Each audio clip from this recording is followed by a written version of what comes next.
बच्चे को समझ आएगी। तो अब सबसे पहले देखते हैं ट्रिग्नोमेट्री हमारा होता क्या है। ट्रिग्नोमेट्री जो है ना हमारा, ये ग्रीक वर्ड से आया, ट्रिगोन प्लस मेट्रोन। इसका मतलब क्या होता है? ट्रिगोन का मतलब है ट्रायंगल, ट्रायंगल, एंड मेट्रोन का मतलब है मेजरमेंट, मतलब मेजर करना। ट्रिग्नोमेट्री का मतलब क्या हो गया? ट्रायंगल का मेजर करना, मतलब ट्रायंगल में उसके एंगल्स भी आ गए, साइड्स भी आ गई, उनको मेजर करना, उनसे मतलब खेलना, उसको हम ट्रिग्नोमेट्री कहते हैं। एंगल इतना है तो साइड इतनी होगी, साइड इतना है तो एंगल इतना होगा, ये सब करना ना ट्रिग्नोमेट्री में आता है। और इसके फंक्शंस को क्या कहते हैं? Trigonometric functions. जैसे F x is equals to sine X हो गया, ये हमारा फंक्शन है। जैसे हो गया G X is equals to cos X हो गया, ये भी एक हमारा फंक्शन है। फंक्शन वो होते हैं, जैसे हम यहाँ पे एक्स की वैल्यू डालेंगे, हर एक्स की वैल्यू डालने पर एफ एक्स अलग आएगा। यहाँ भी जितनी भी एक्स की वैल्यू आप डालोगे उससे जी एक्स अलग आएगा। जब भी हम एक्स की वैल्यू डाल रहे हैं और एफ एक्स हर बार अलग आए, उसको हम फंक्शंस कहते हैं। जैसे देखो यहाँ पे मैं डालूँ साइन, अगर मैं यहाँ पे डालूँ साइन जीरो, साइन जीरो, तो वो क्या होगा? साइन जीरो हमारा जीरो होता है, हमें पता है। जिसको भी ट्रिग्नोमेट्रिक रेशोज नहीं आती ना, जैसे साइन साइन जीरो क्या होता है, साइन 30 क्या होता है, साइन 45 क्या होता है, टेंशन मत लेना, वो 3.2 कराने से पहले मैं यही सब कराऊंगा। अभी बस थोड़ा सा समझ लो। जैसे साइन जीरो जीरो होता है, ठीक है। अगर ऐसे ही मैं साइन यहाँ पे एक्स की जगह में डालता साइन 30 डालता, जैसे F x is equal to sine 30, मैंने ये डालता, तो साइन 30 क्या होता है? 1/2 एफ एक्स आ गया मेरा ये। तो मैंने क्या समझाया आपको, जब हम एक्स की वैल्यू चेंज करेंगे तो हमेशा एफ एक्स अलग आएगा। देखो यहाँ पे एफ एक्स जीरो है, यहाँ पे एफ एक्स जो है हमारा 1/2 है। हमने एक्स की वैल्यू जीरो से कर दी 30, हर बार एक्स की वैल्यू चेंज आ रही है, तो मतलब ये हमारा फंक्शन है, ये हमारे फंक्शंस होते हैं। ऐसे ही जी एक्स के साथ होगा, जब भी हम एक्स की वैल्यू अलग अलग रखेंगे तो हमेशा जी एक्स अलग अलग आएगा, इसको हम फंक्शंस कहते हैं। तो ये हो गया हमारा ट्रिग्नोमेट्रिक फंक्शंस। गाइस मैं बिल्कुल बेसिक से स्टार्ट करूंगा, ठीक है, टेंशन मत लेना। तो सबसे पहले क्या होगा? सबसे पहले आएगा हमारा एंगल्स। एंगल्स क्या होते हैं? जैसे एंगल्स होते हैं, ये हमारी होगी, ये जैसे मैंने कोई बेस लाइन ले ली, बेस लाइन मैंने इसको ले लिया, बेस लाइन कह लो या इनिशियल इनिशियल साइड कह लो, एक ही बात है। इनिशियल साइड एक ही बात है, ठीक है, दोनों बेस लाइन कह दिया मैंने इसको। ये कोई बेस लाइन है मेरी, और मैंने कोई टर्मिनल टर्मिनल लाइन ले ली, ऐसे कोई ले लिया, टर्मिनल लाइन कह लो या टर्मिनल साइड कर लो, टर्मिनल लाइन, ये ले लिया मैंने। तो जो ये हमारा एंगल बनता है ना, ये वाला, ये हमेशा प्लस थीटा बनेगा। क्यों? क्योंकि देखो, जितने भी मेरे एंगल्स होते हैं, जैसे मेरी बेस लाइन थी और ये मेरी टर्मिनल लाइन थी, जितने भी एंगल हमारे बेस लाइन से शुरू होके ऐसे जाते हैं एंटी क्लॉकवाइज, वो हमेशा पॉजिटिव आते हैं। ये देखो, ये चीज़ एंटी क्लॉकवाइज है, जब हम ऐसे जाते हैं तो एंटी क्लॉकवाइज नहीं होता एंगल। देखो बेस लाइन से हमने हमने स्टार्ट करना है और ऊपर जाना है, टर्मिनल लाइन तक जाना है, बेस लाइन से टर्मिनल लाइन तक ऐसे जाना है ऊपर। तो जब हम बेस लाइन से टर्मिनल लाइन तक एंगल बनाते हैं, अगर वो एंटी क्लॉकवाइज बन रहा है, एंटी क्लॉकवाइज क्या होता है? ऐसे, क्योंकि हमारी एंटी क्लॉकवाइज है। क्लॉकवाइज क्या होता है हमारा? ऐसे। क्लॉक क्योंकि हमारी ऐसे चलती है, जो हमारी घड़ी की सुई ऐसे चलती है ना, देखो ऐसे ऐसे ऐसे, तो ये फिर हमने एरो इस साइड बनाया, एंटी क्लॉकवाइज होता है ऐसे। ये हो गया हमारा क्लॉकवाइज, और ये हो गया एंटी क्लॉकवाइज। सही है। जब हमारा एंटी क्लॉकवाइज कोई भी एंगल बनता है ना, देखो अभी ये मेरी बेस लाइन थी, ये मेरी टर्मिनल लाइन थी, अब मैंने बेस लाइन से ऊपर गया, टर्मिनल लाइन ऐसे ऐसे एरो जा रहा है, देखो ऐसे की तरह, ऐसे की तरह एरो जा रहा है, ऐसे और आगे ऐसे चला जाएगा। तो जब भी हमारा ऐसे नीचे से एंगल ऐसे जाए ना एंटी क्लॉकवाइज, तो वो हमारा पॉजिटिव एंगल होता है। अब ऐसे ही देखो नेगेटिव एंगल क्या होता है? ऐसी हमारी ये बेस लाइन होगी, ये हमारी बेस लाइन होगी, ये टर्मिनल लाइन होगी, सही है, और एक ये टर्मिनल लाइन होगी मेरी। दो बना दी मैंने इसमें, एक ये टर्मिनल लाइन होगी, एक ये टर्मिनल लाइन होगी।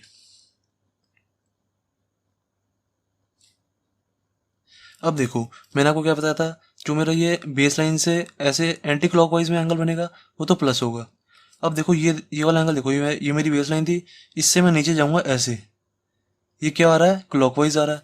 देखो ये ऐसे ऐसे एंगल बन रहा है, ऐसे क्या घूमता है हमारा? ऐसी तो हमारी घड़ी घूमती है, ऐसे ऐसे हमारी घड़ी नहीं घूमती। तो ये हमारा क्लॉकवाइज हो गया। क्लॉकवाइज जब भी एंगल बने तो वो माइनस नेगेटिव एंगल होगा, तो माइनस थीटा हो गया ये। सही है। ऐसे ही अब मेरा आपको बोलूँगी मेरे को +45 डिग्री एंगल बना के दिखाओ। +45 क्या होगा, ये मेरी बेस लाइन है, ये मेरी टर्मिनल है, प्लस का मतलब ऊपर एंगल बनेगा, नेगेटिव का मतलब नीचे एंगल बनेगा, तो ये प्लस हो गया +45 डिग्री। ठीक है, अगर मैंने जैसे आपको बोला मेरे को आप बना के दिखाओ -30 डिग्री का एंगल, तो ये मेरी बेस लाइन हो गई, फिर -30 बोला तो मैं नीचे आ जाऊँगा, ऐसे एंगल बना दूंगा, ये मेरा -30 हो गया। सही है, ये हो गया मेरा पॉजिटिव एंगल और ये हो गया नेगेटिव एंगल, पॉजिटिव नेगेटिव, ये याद रखना। ठीक है, बहुत यूज़ होगा इसका। देन अब देखते हैं मेजरमेंट्स। मेजरमेंट्स देखते हैं क्या होती हैं। एक होता है हमारा डिग्री मेजर, डिग्री मेजर। एक होता है हमारा रेडियन मेजर। सबसे पहले देखेंगे डिग्री मेजर क्या होता है। डिग्री मेजर में हमारा होता है, जैसे ये मेरी बेस लाइन थी, इसमें मैंने टर्मिनल लाइन बना दी ऐसे, तो ये मेरा क्या हो गया +थीटा।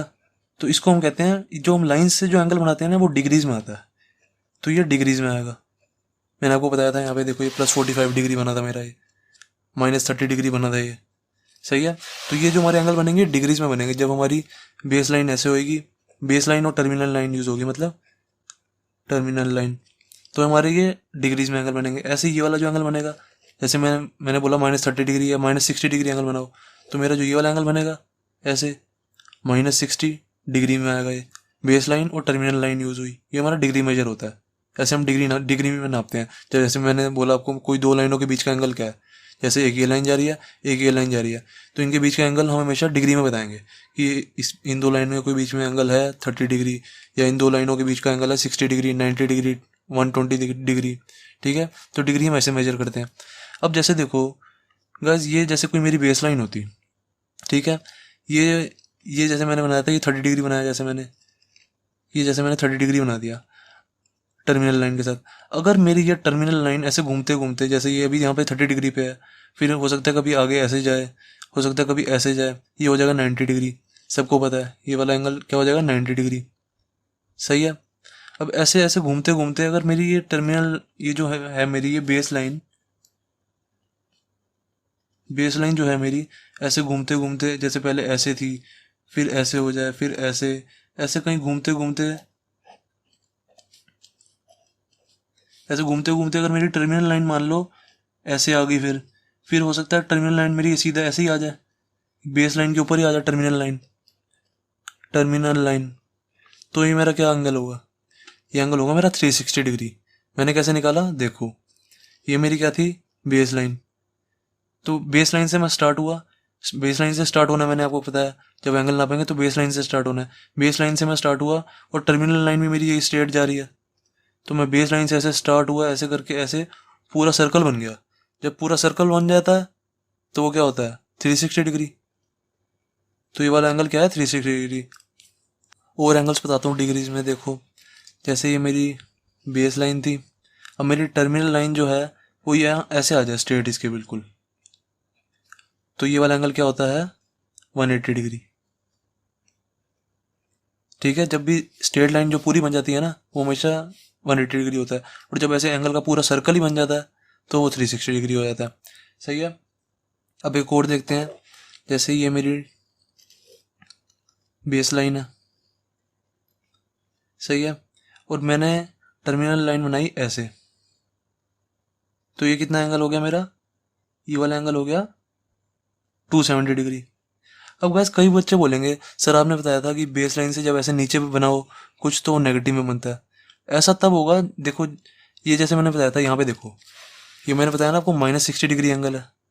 ऐसा तब होगा जब यहाँ से हम ऐसे लेंगे, बेस लाइन से नीचे चलेंगे। अभी तो हम बेस लाइन से यहाँ से ऐसे ऊपर चल के आ रहे हैं ऐसे, ये वाला जो एंगल होगा ये तो पॉजिटिव एंगल होगा ना, पॉजिटिव वाला। ये जो ऐसे बेस लाइन से जो नीचे ऐसे आएगा वो नेगेटिव होगा, क्योंकि ये वाले देखो ये क्लॉकवाइज बन रहा है, ये वाला जो एरो है ये क्लॉकवाइज बन रहा है, पर जो ये वाला एरो ना हमारा, जो ये वाला आ जा रहा है ऐसे करके यहाँ पे जा रहा है, ये वाला जो एरो बन रहा है हमारा, ये क्या बन रहा है, एंटी क्लॉकवाइज। जब भी एंटी क्लॉकवाइज एंगल बने तो वो हमारा पॉजिटिव बनेगा। जब क्लॉकवाइज एंगल बने हमारा, जैसे ये देखो ये क्लॉकवाइज बन रहा है, जब क्लॉकवाइज एंगल बने हमारा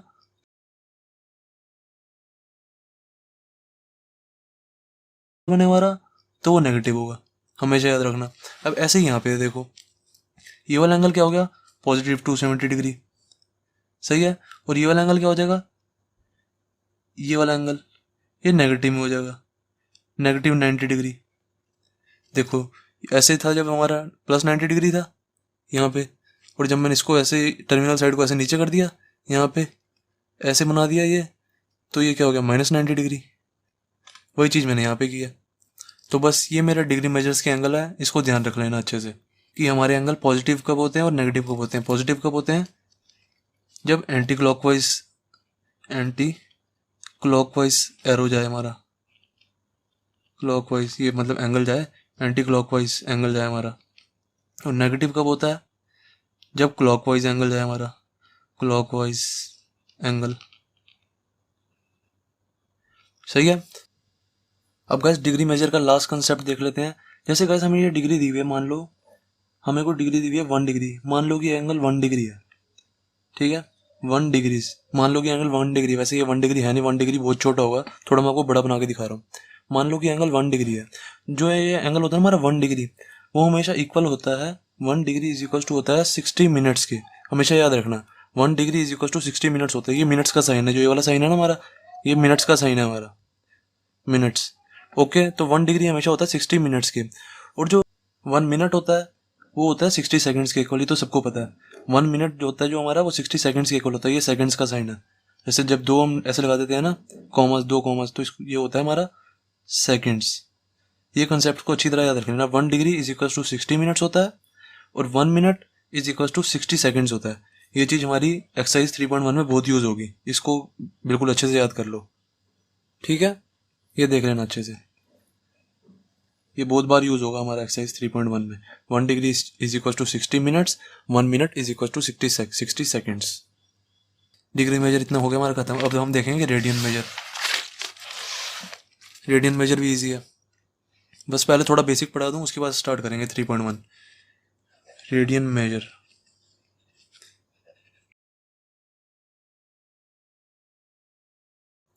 रेडियन मेजर क्या होता है हमारा, जैसे कोई मैंने एक सर्कल बनाया जिसकी रेडियस मैंने ली 1 यूनिट, रेडियस ली मैंने 1 यूनिट, यूनिट इधर कुछ भी हो सकती है, चाहे 1 सेंटीमीटर कह लो, चाहे 1 मीटर कह लो, चाहे 1 किलोमीटर कह लो, कुछ भी यूनिट की जगह कुछ भी आ सकता है, इसलिए यहाँ पे यूनिट लिखा हुआ है। मैंने रेडियस लिया, रेडियस कोई भी मैंने सर्कल बनाया और उसकी रेडियस क्या ली, 1 यूनिट, मतलब 1 यूनिट की ऐसे रेडियस खोल के मैंने ऐसे सर्कल बनाया, ठीक है, कंपास से। तो मैंने 1 यूनिट की रेडियस लेके सर्कल बना दिया, यहाँ पे रेडियस लिख लो, क्या है, 1 यूनिट। अब क्या कह रहे हैं, अगर हम इस सर्कल की कोई भी आर्क लें, कोई भी आर्क कहीं भी ले लो, जैसे मैंने यहाँ से यहाँ तक ले लिया आर्क, और उस आर्क की लेंथ ले 1 यूनिट, जितनी यूनिट की रेडियस है उतनी यूनिट की अगर मैं लेंथ लूँ, मतलब आर्क की लेंथ लूँ, यहाँ से लेके मैंने यहाँ तक ले लिया, तो ये जो आर्क है ना, हमेशा ये सर्कल के सेंटर से 1 रेडियन एंगल बनाती है, सर्कल के सेंटर से 1 रेडियन एंगल। तो मतलब ये वाला एंगल कितना हुआ, 1 रेडियन, 1 C, मतलब ये रेडियन को ऐसे नापते हैं ना, 1 C, 1 रेडियन, मतलब डिग्री को ऐसे लिखते हैं 1 डिग्री, और रेडियन का साइन ऐसे C होता है, ठीक है। 1 C लिख दो या लिख दो ऐसे 1 रेडियन, एक ही बात है। डिग्री का साइन ऐसे सर्कल होता है और रेडियन का साइन ऐसे C बना देते हैं हम। तो मैंने क्या बताया, जब भी हम कोई सर्कल बनाए, ठीक है, जितनी भी रेडियस का बनाए, जो मर्जी, उतनी ही आर्क की हम लेंथ ले लें। जैसे मैंने कोई सर्कल बनाया 5 सेंटीमीटर की रेडियस का, मान लो 1 यूनिट की जगह इधर कोई भी कुछ भी हो सकता है, ठीक है, 5 सेंटीमीटर, 10 सेंटीमीटर, कुछ भी हो सकता है। जैसे मैंने कोई सर्कल बनाया जिसकी रेडियस ले ली मैंने 5 सेंटीमीटर, यहाँ पे मैंने 5 सेंटीमीटर मान लिया, सही है। अब मैं उतनी ही आर्क लूँगा जितनी मैंने रेडियस ली है। ये मैंने आर्क ले ली 5 सेंटीमीटर की, यहाँ से लेके यहाँ तक, ये 5 सेंटीमीटर की आर्क ले ली मैंने। तो जो ये आर्क है ना, वो हमेशा 1 रेडियन एंगल ही बनाएगी, 1 रेडियन, सही है। सबको समझ आ गया ये चीज़। तो इससे हमारा देखो क्या फॉर्मूला निकला, जो हमारा थीटा होता है वो क्या होता है, theta is equals to L/R, ये वाला फॉर्मूला निकला हमारा। कैसे निकला, देखो यहाँ पे पुट कर दो ना, देखो जैसे थीटा की जगह 1 लगाओ, 1 इज इक्वल्स टू L की जगह जो लेंथ ऑफ आर्क है, L मतलब लेंथ ऑफ आर्क, यहाँ पे लेंथ ऑफ आर्क, और आर का मतलब तो सबको पता है रेडियस। ये जो हमारा थीटा आया कितना है, 1 आया, मैंने यहाँ पे 1 लिख दिया। एल क्या है हमारा 5, तो मैं यहाँ पे 5 लिख दो। और रेडियस क्या है, सर्कल की रेडियस क्या है 5, तो 5/5 ये देखो इक्वल नहीं आ रहा, 5/5 कट जाएगा, 5/5 1 आ जाएगा, तो 1 = 1। इससे हमारा ये वाला फॉर्मूला बन गया यहाँ से, थीटा = L/R। इसको हम ये भी कह सकते हैं, एंगल = आर्क अपॉन रेडियस। बहुत इंपॉर्टेंट फॉर्मूला है ये, मैथ्स के कई क्वेश्चंस करेगा, और जिसने फिजिक्स केमिस्ट्री मैथ्स ली हुई है उसकी फिजिक्स में ये बहुत इंपॉर्टेंट फॉर्मूला है, मैक्सिमम ऑफ चैप्टर्स में यूज होगा ये। Angle = arc upon radius. एक चीज़ हमेशा याद रख लेना, ये जो एंगल होगा ना ये वाले फॉर्मूले में, एंगल = आर्क अपॉन रेडियस या थीटा = L/R, ये दोनों एक ही फॉर्मूले हैं। इनमें जो हमारा एंगल होगा वो हमेशा रेडियन में होगा। एंगल, इस चीज़ को बिल्कुल स्टार बना के लिख लेना, angle will always be in radian. इस चीज़ को बिल्कुल स्टार बना के लिख लो, angle will always in radian, इधर इस वाले फॉर्मूले में एंगल = आर्क अपॉन रेडियस। इससे आपके कई क्वेश्चंस हो जाएंगे, ठीक है। अब गाइस देखते हैं most important topic, relation between degree and radians. देखो इसमें क्या होता है, जैसे हमने अभी ये फॉर्मूला पढ़ा है, थीटा = L/R, ये हमने फॉर्मूला पढ़ा है ना। इसमें हमने क्या करना है, L = 2πr रखना है। ऐसा क्यों, देखो जैसे अभी हमने रेडियस, अभी जो हमने ये आर्क ली थी, L लिया था, जो लेंथ ऑफ आर्क ली थी, ये इतनी सी ली थी, यहाँ से लेके यहाँ तक। हो सकता है मैं इसको यहाँ से लेके यहाँ तक भी ले सकता था, सही है, यहाँ से लेके यहाँ तक इतनी भी ले सकता था मैं। हो सकता है मैं इसको और बड़ी ले लेता यहाँ तक, मैं तो लेंथ ऑफ आर्क जितनी मर्जी ले सकता हूँ ना। मान लो कि मैंने लेंथ ऑफ आर्क ले लिया पूरा का पूरा सर्कल ही, तो पूरा का पूरा सर्कल की लेंथ क्या होती है 2πr, क्योंकि सर्कमफेरेंस ऑफ सर्कल होती है हमारी 2πr। तो मैंने मान लो कि लेंथ ऑफ आर्क ले लिया 2πr, मानो L = 2πr ले लिया। सबसे पहले लिखा थीटा = L/R, ये जो हमने अभी फॉर्मूला पढ़ा है, इसमें L मैंने डाल दिया 2πr, मतलब कि पूरा का पूरा circumference of circle, circumference of circle मतलब पूरा का पूरा सर्कल ही मैंने लेंथ ऑफ आर्क ले लिया, पूरा का पूरा ये, सही है। तो इसे L की जगह 2πr डालो, थीटा = L की जगह 2πr डाला मैंने, तो क्या आ गया, R से R कैंसिल हो गया, तो थीटा = आ गया 2π रेडियन।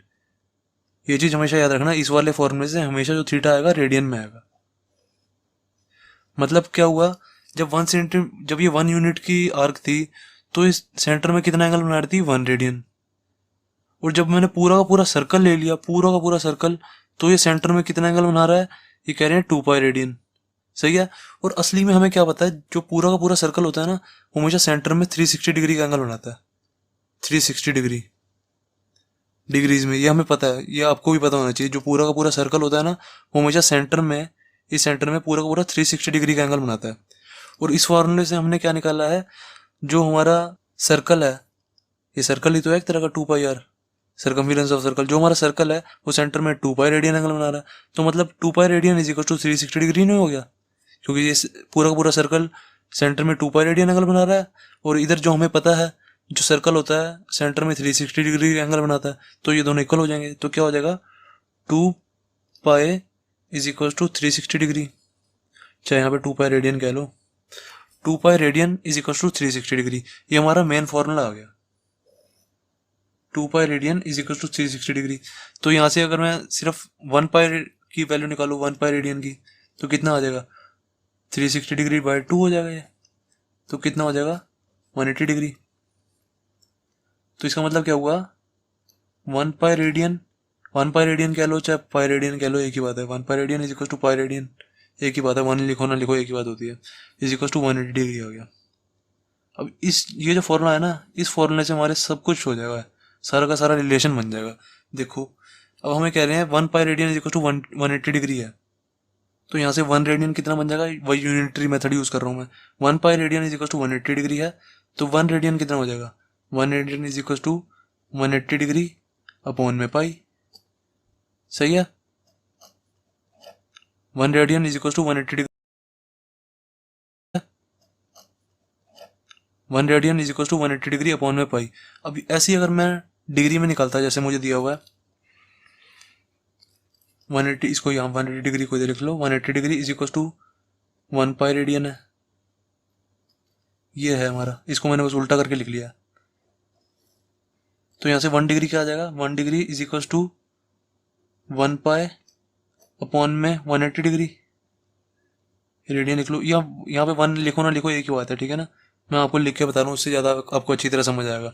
तो ये दो हमारे रिलेशन आ गए डिग्री और रेडियन के। देखो इधर 1 रेडियन से डिग्री में चेंज हो रहा है 180 डिग्री अपॉन में पाई, और इधर डिग्री से रेडियन में चेंज हो रहा है, सही है। तो इन दो वैल्यूज को याद रखना, 1 radian is equal to 180 degree upon में पाई होता है, और 1 degree is equal to 1 pi radian या पाई रेडियन कह लो, पाई अपॉन में 180 डिग्री रेडियन होता है, सही है। तो अब देखो इन दोनों से ही हमारे मेन फॉर्मूला डिराइव हो जाएंगे।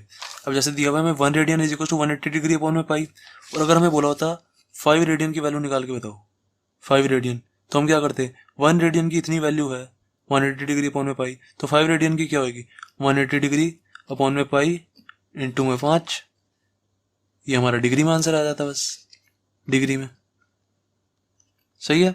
अगर ऐसे ही हमें दिया होता 6 रेडियन की वैल्यू निकालो 6 रेडियन, अब हमें पता है 1 रेडियन कितनी है, तो 6 रेडियन की कितनी हो जाएगी 6 इंटू में 180 डिग्री अपॉन में पाई, ये हमारे डिग्री में आंसर आ गया, ठीक है। तो इससे हमारा क्या फॉर्मूला बन गया, डिग्री, किसी भी चीज को अगर हमने डिग्री में निकालना है तो इज इक्वल टू क्या होगा, रेडियन वाले पार्ट को मल्टीप्लाई करेंगे 180 बाई पाई से, 180 डिग्री अपॉन पाई। अगर कोई वैल्यू हमें रेडियन में दी हुई है उसको हमने डिग्री में लाना है तो 180 बाई पाई से मल्टीप्लाई करेंगे। अगर ऐसे ही, अब देखो अब मेरा यहाँ पे क्या था 1 degree is equal to pi by 180, 1 degree है इतना, और अगर मुझे बोले कि आप 10 डिग्री का आंसर निकालो 10 डिग्री क्या होगा, तो पाई बाय 180 में मैं कितना 10 का मल्टीप्लाई कर दूंगा, तो ये मेरा डिग्री टू रेडियन हो गया। तो इसका मतलब क्या हुआ, अगर मुझे कोई चीज़ डिग्री में दी हुई, मुझे रेडियन में अगर कोई चीज़ निकालनी है, रेडियन में कोई चीज़ निकालनी है रेडियन में, और वो मुझे डिग्री में दी हुई है, तो रेडियन डिग्री को रेडियन में लाने के लिए क्या करेंगे, पाई बाय 180 से मल्टीप्लाई, सही है। अगर आपको इतना कुछ समझ नहीं आया बिल्कुल भी, तो इस चीज़ को लर्न कर लो, बस ये आपका बेस है पूरा का पूरा। जिसको ये समझ आ गया उसके लिए तो सारा प्लस पॉइंट है, सही है।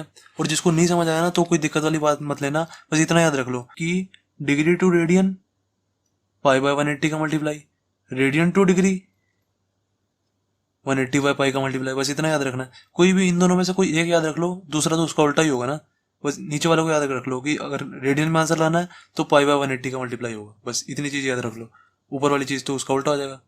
बस गाइस इस वाले फॉर्मूले को जरूर याद रख लेना कि जो पाई रेडियन है इज इक्वल टू होता है 180 डिग्री। ये हमारा बहुत जगह यूज़ होगा, जैसे हमें पाई बाय 3 की वैल्यू निकालनी है तो हम बोथ साइड डिवाइड बाय 3 कर देंगे, जैसे पाई बाय 3 की वैल्यू निकालेंगे तो बोथ साइड 1 ये डिवाइड बाय 3 कर दो, तो क्या हो जाएगा 360 सा, तो पाई बाय 3 की कितनी वैल्यू आ गई 60 डिग्री। ऐसे ही अगर मुझे पाई बाय 6 की वैल्यू निकालनी है तो ये वाले फॉर्मूले बोथ साइड डिवाइड बाय 6 कर दो, तो पाई बाय 6 क्या आ जाएगा is equal to 180 by 6, 180 degree by 6 630 था, तो pi by 6 is equal to कितना आ गया, pi by 6 is equal to 30। ऐसे ही अगर आपको पाई बाय 9 निकालना है, पाई बाय 10 निकालना है, बहुत सारी चीज़ें निकाल सकते हैं हम इससे। तो इस वाले फॉर्मूले का बहुत यूज़ होगा हमारी ट्रिग्नोमेट्री में, सही है ना। पाई बाय 6 की वैल्यू निकल सकती है इससे, pi by 3, pi by 10, pi by 4, pi by 9, बड़ी सारी वैल्यूज निकल सकती हैं इससे। तो ठीक है, इस वाले फॉर्मूले को जरूर ध्यान रखना, ये वाला फॉर्मूला, ये जो है मेन फॉर्मूला, इसी फॉर्मूला को यूज़ करके ही तो ये सब आए हैं। तो ये जो फॉर्मूला है ये हमारा मेन फॉर्मूला है, ध्यान रख लेना इस बात को। दैट्स इट, तो बेसिक तो हो गया हमारा कंप्लीट अब।